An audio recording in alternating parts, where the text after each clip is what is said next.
graça e a paz do nosso Senhor e Salvador Jesus Cristo. Amém. Antes da gente ministrar, eu queria que você olhasse para seu irmão da direita ou da esquerda e dissesse assim para ele: Deus tem uma palavra para o teu coração. Tu crê nisso? Amém. Glória a Deus. Vamos abrir a palavra lá em 1 Samuel. Um texto muito conhecido, que foi tema da campanha de oração nas quarta-feiras. Eu orei ao Senhor e Deus me incomodou com essa palavra. E eu tenho certeza, tá, que Deus tem uma resposta para o teu coração. Eu não sei como você chegou aqui. Eu não sei como é que está a tua vida, a tua situação. Uma coisa eu sei: a palavra de Deus vai ser ministrada, e essa palavra tem vida e vida em abundância. É a palavra transformadora, é uma palavra que gera vida, é uma palavra que entra no coração abatido e começa a criar ânimo, e começa a criar coragem, e a te dar um sentido de vida. É a palavra de Deus. Amém? 1 Samuel, capítulo número 1. Todos acharam? Está escrito assim: houve um homem de Ramataim Zofim, da região montanhosa de Efraim, cujo nome era Eucana, filho de Jeroão, filho de Eliú, filho de Tou, filho de Zuf, o Efraimita. Tinha ele duas mulheres. O nome de uma era Ana e o da outra era Penina. Penina tinha filhos, mas Ana não os tinha. Subia este homem da sua cidade de ano em ano para adorar e sacrificar ao Senhor dos Exércitos em Siló. Assistiam ali os sacerdotes do Senhor, Ofni e Finéias. Os dois eram filhos de Eli. No dia em que Eucana sacrificava, dava porções do sacrifício a Penina, sua mulher, e a todos os seus filhos e filhas. Mas a Ana, porém, dava porção dupla, porque ele amava, ainda que o Senhor lhe tivesse cerrado a madre. A sua rival a provocava excessivamente para a irritar, porque o Senhor lhe havia cerrado a madre. Assim o fazia ele de ano em ano, e todas as vezes que Ana subia à casa do Senhor, a outra a irritava, pelo que chorava e não comia. Então Eucana, seu marido, lhe perguntou: Ana, por que choras? Por que não comes? Porque estás triste no teu coração? Não te sou eu melhor do que 10 filhos? Então Ana se levantou depois que comeram e beberam em Siló. Ora, Eli, sacerdote, estava assentado em uma cadeira junto ao pilar do templo do Senhor.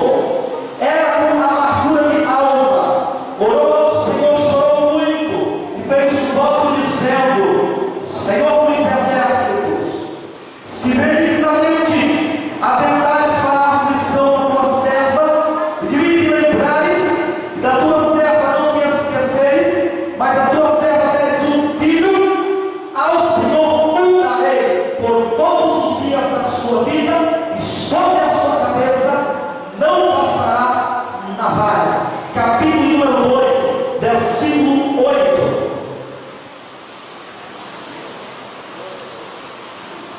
Levanta o pobre do pó, desde o monturo exalta o necessitado, para o fazer assentar entre os príncipes, para o fazer herdar um trono de glória, pois do Senhor são as colunas da terra, assentou sobre elas o mundo. Que a palavra do Senhor seja aplicada em nossos corações. Amém. Pode sentar. Glória a Deus. Bem, queridos, o Espírito Santo falou de forma profunda ao meu coração. A gente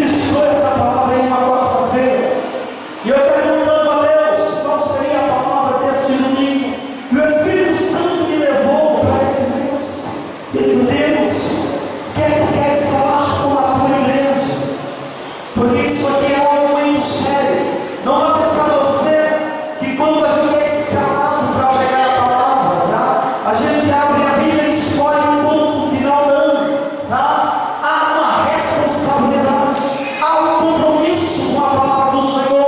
Então a gente começa a jejuar, a gente começa a orar e a pedir a Deus por discernimento daquilo que Ele quer falar à sua igreja. Amém. Bem, queridos, o tema é o valor da perseverança. Eu queria que você dissesse assim para o seu irmão ou para seu irmão: o valor da perseverança. Amém. Bem, queridos, o texto áureo, tá, se encontra em 1 Samuel, mas para que a gente venha refletir no valor da perseverança, como diz lá em Romanos capítulo 5, versículo 1 ao 5, não precisa abrir. Sendo, pois, justificado pela fé, temos paz para com Deus, por meio do nosso Senhor e Salvador Jesus Cristo, mediante a quem obtivemos entrada pela fé a esta graça, na qual estamos firmes, nos gloriaremos na esperança da glória de Deus. Não somente isto, mas nos gloriaremos nas tribulações, sabendo que a tribulação produz a perseverança, e a perseverança produz a experiência, e a experiência produz a esperança. Ora, a esperança não traz confusão, porque o amor de Deus já está derramado em nossos corações pelo Espírito Santo, na qual nos foi dado. Amém. Bem, queridos, o que significa a palavra perseverança? É bem verdade que soa de forma até agradável em nossos lábios. Perseverança. Em primeiro lugar, a palavra perseverança no grego significa upomeno, que pode ser traduzida por permanecer, tolerar ou ainda constância. Mas também podemos definir a perseverança como a capacidade de esforço sustentado a serviço de um ideal. Eu queria que você repetisse para seu irmão, dissesse assim para ele: perseverança é a capacidade de esforço sustentado a serviço de um ideal. Amém. Eu quero te dizer uma coisa: o cristão que não desenvolve, tá, esta capacidade será sempre um cristão escravo da mediocridade. Mas que palavra é essa? A palavra medíocre vem da palavra médio. Será um cristão que não ultrapassa, sempre vai ficar ou na média ou abaixo da média. Eu quero te dizer uma coisa, tá? A palavra perseverança é uma qualidade decisiva do caráter cristão. Amém. Se você é cristão, pode ter certeza, tá? Você tem que ter essa qualidade, perseverança. Amém. Bem, queridos, você já conhece a história. A Bíblia diz que Elcana tinha duas mulheres. Uma chamava-se Ana e a outra Penina. Ana não tinha filhos, porém Penina tinha filhos e filhas. E todo ano, tá, que ele subia, tá, Elcana subia para adorar ao Senhor, a Bíblia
Amém? Glória a Deus. Em primeiro lugar, queridos, aprendendo na escola do sofrimento. O que me chama a atenção, parece contraditório, tá? Mas a alegria pouco reflexiva, tá? E peço a mestra para nos ensinar, porque em tempo de alegria nada se aprende. Lembre-se disso. Olha para cima e diga assim: em tempo de alegria nada se aprende. Glória a Deus. Queridos, eu quero dizer uma coisa. Quando Paulo começa a declarar isso, dizendo: não somente isto, mas glorificaremos a Deus nas tribulações, sabendo que a tribulação produz a perseverança produz a experiência, e a experiência produz a esperança. Eu quero te dizer uma coisa, em primeiro lugar, através da escola do sofrimento, através da tribulação, dentro de você está produzido um caráter decisivo chamado perseverança.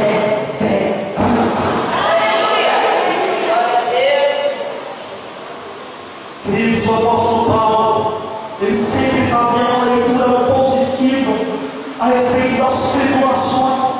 E eu digo: meu Deus, eu já vi a gente fazer leitura positiva quando tudo vai bem, quando tudo está perfeito. Aí a gente começa a fazer um relatório, a gente começa a fazer uma leitura positiva porque tudo vai bem. Mas o apóstolo Paulo não, ele começa a fazer, está escrito lá em 2 Coríntios capítulo 11, versículo 23 ao 30: são ministros de Cristo, falam fora de mim,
pelas águas e não morri. Passei pelas tribulações e estou de pé.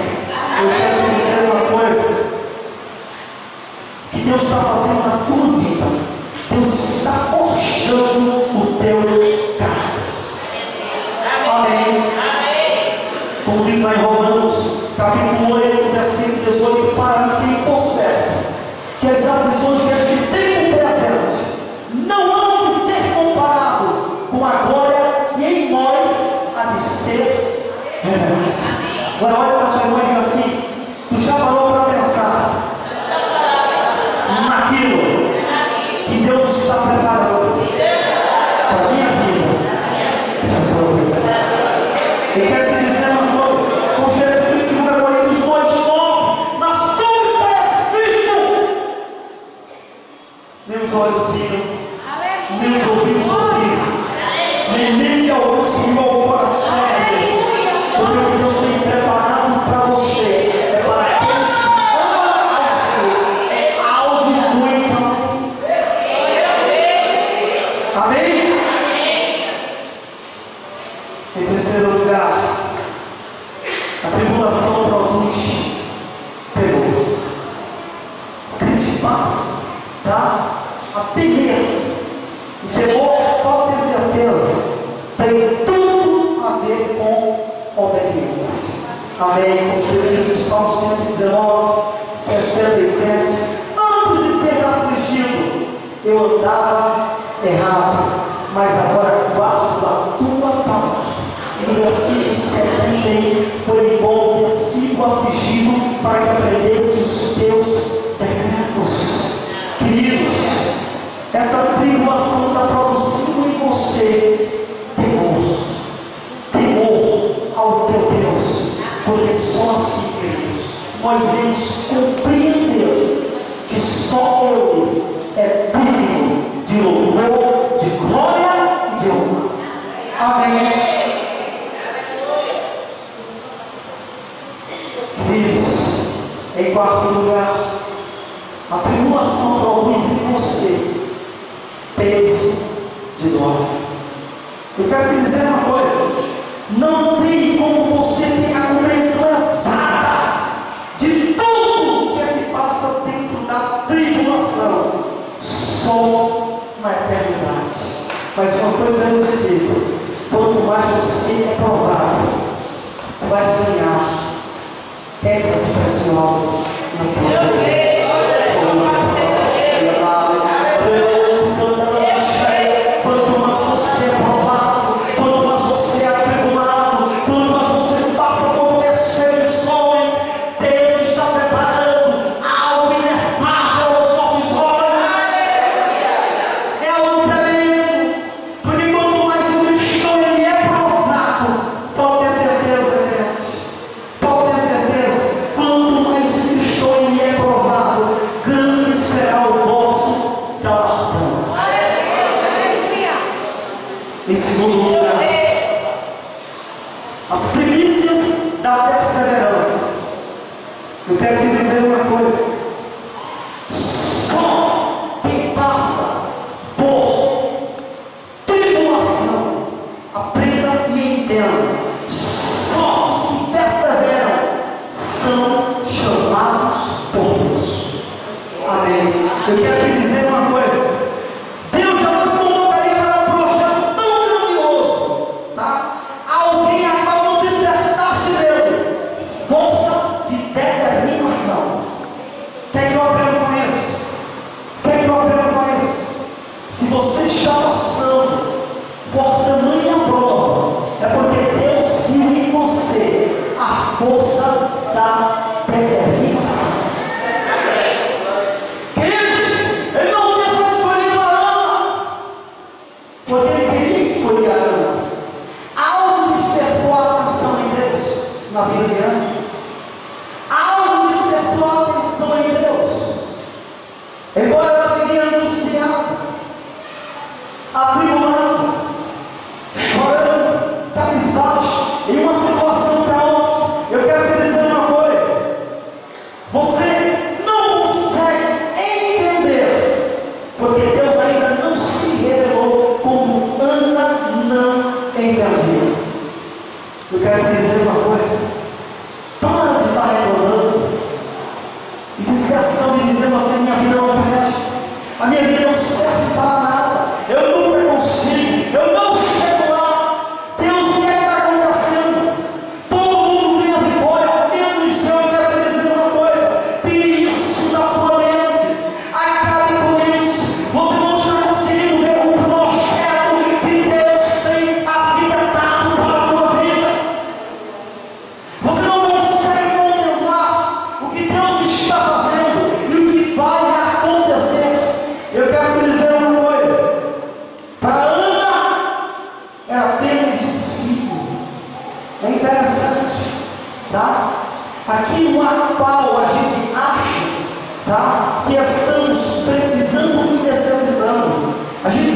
A gente acha